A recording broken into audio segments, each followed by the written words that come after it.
दोस्तों, अमेरिकी सेनाएं भी इस टाइम पर उसी समस्या से गुजर रही हैं जिस समस्या से इस टाइम पर भारत गुजर रहा है, यानी कि बाबूगिरी या फिर अफसरशाही। अमेरिका में तो बल्कि समस्या और भी ज्यादा विकराल रूप धारण कर चुकी है, क्योंकि अमेरिका में हर साल 900 बिलियन डॉलर खर्च किए जा रहे हैं अपनी सेना के ऊपर, और ये रकम बहुत ज्यादा बड़ी है। आज के टाइम में इस धरती के ऊपर 180 से ज्यादा ऐसे देश हैं जिनकी टोटल जीडीपी, टोटल अर्थव्यवस्था भी इतनी नहीं है। यहाँ तक कि भारत, जर्मनी और जापान जैसे देशों की अर्थव्यवस्था 4 से 5 ट्रिलियन डॉलर के आसपास आपको देखने को मिलेगी, और वहीं अमेरिका लगभग 1 ट्रिलियन डॉलर अपनी सेना के ऊपर खर्च करता है। और वहीं अमेरिका के लोगों को गुस्सा इस बात पर नहीं आ रहा कि सेना के ऊपर इतना पैसा खर्च हो रहा है, गुस्सा इस बात पर आ रहा है कि इनकी सेना इतना पैसा खर्च कर रही है, वो भी इस टाइम पर जब ना तो ये कोई युद्ध लड़ रहे हैं पूरी दुनिया में, ना ही किसी कॉन्फ्लिक्ट में है जिसमें अमेरिका इन्वॉल्व हो। हाँ, हालांकि आप कह सकते हो रूस, यूक्रेन या इसराइल में तो अमेरिका इन्वॉल्व है, लेकिन उसके अंदर जो फंडिंग दी जा रही है वो अलग से है, और इससे तो अमेरिका की कमाई हो रही है, अमेरिका की हथियार कंपनियों की कमाई हो रही है। तो ऐसे टाइम में जब आपकी सेना कहीं इन्वॉल्व नहीं है और आप इतना पैसा खर्च कर रहे हो आपकी सेना के ऊपर, तो आप कहीं ना कहीं कोई नया हथियार जरूर बना रहे होगे। आपने तसल्ली कर ली कि चलो सेना लड़ नहीं रही, लेकिन फिर भी कोई नया हथियार तो बना ही रही है जो कि फ्यूचर में काम आएंगे।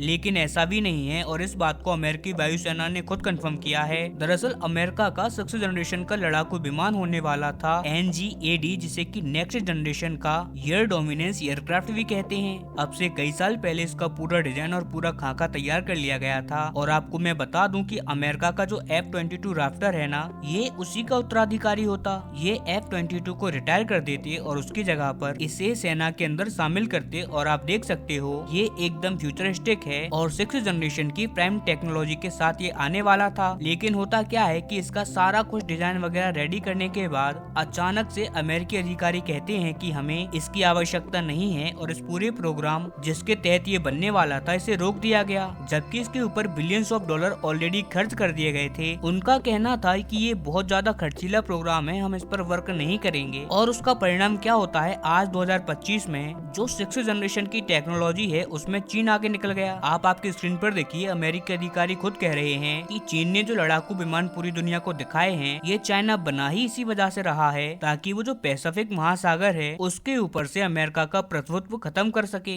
यानी कि जो जापान, कोरिया और ताइवान के आसपास का समुद्र है, इस टाइम पर इसके ऊपर अमेरिकी लड़ाकू विमानों का राज है। अमेरिका का 7वां जंगी बेड़ा अपने लड़ाकू विमानों के जरिए इस पूरे एयर स्पेस को डोमिनेट करता है, जो कि चाइना का एकदम दरवाजा आप समझ सकते हो। लेकिन चाइना ने ये जो 6th जनरेशन के एयरक्राफ्ट बनाए हैं, अब इससे अमेरिकी सत्ता को चुनौती मिलती है, साथ ही अमेरिका का डोमिनेंस भी खत्म होता है। और आज वही अमेरिकी अधिकारी जिन्होंने अब से कुछ साल पहले NGAD को बंद किया था, अब वो कह रहे हैं कि बिना NGAD हम सरवाइव नहीं कर पाएंगे दक्षिणी चीन महासागर के अंदर। अब वहाँ पर चाइना का प्रभुत्व इतना बढ़ जाएगा जिसे रोक पाना अमेरिका के बस की बात नहीं होगी, और फिर ऐसे में ताइवान हो गया या जापान होगा, ये हमारे हाथ से निकल जाएंगे। साथ ही कोरिया के ऊपर भी संकट आ जाएगा। और यकीन मानिए, चाइना ने जितने अपने लड़ाकू विमान उड़ाए हैं, तब से जितना भयंकर प्रेशर भारत सरकार पर पड़ा है, उससे कई ज्यादा गुना दबाव पड़ रहा है इस टाइम पर अमेरिका के ऊपर। और अमेरिका के ऊपर दबाव है अमेरिकी जनता का, साथ ही अमेरिकी सरकार का भी, कि आप इस NGAD को तुरंत शुरू कर दीजिए। आपने जो इसे रोका था, इसे एक बार फिर से स्टार्ट कर दीजिए। इसके अलावा पब्लिक में इस बात का भी आउटरीच है कि चलो आपने NGAD नहीं बनाया क्योंकि ये बहुत ज्यादा खर्चीला है, हम आपकी ये बात समझ गए, लेकिन आपने पिछले 5 साल से जब से NGAD बंद हुआ है, आपने आपका जो मिलिट्री बजट है उसे लगभग दोगुना कर लिया है। आप पहले 500-600 बिलियन डॉलर खर्च करते थे, लेकिन आज की तारीख में आपका मिलिट्री बजट अप्रोक्स 1 ट्रिलियन के आसपास या उसे पार कर रहा है। तो ऐसे में आखिरकार ये पैसा कहाँ जा रहा है? ना ही आप कोई फ्यूचरिस्टिक हथियार बना रहे हो, और ना ही अमेरिकी सेना को कोई ज्यादा हथियार दिए जा रहे हैं। आज भी वो उतने ही हथियार इस्तेमाल कर रहे हैं जितने अब से 5-6 साल पहले करते थे, और ना ही इनका कोई बड़ा मॉडर्नाइजेशन किया गया है। जो 5 साल पहले चल रहा था आज भी वही है, और ना ही कोई अमेरिका का सैन्य बेस बढ़ाया गया है। उल्टा अमेरिका के दुनिया भर में जितने भी सैन्य बेस हैं उनमें कमी आई है। इनफैक्ट कई सारे तो बंद हो चुके हैं। तो फिर आखिरकार ये पैसा जा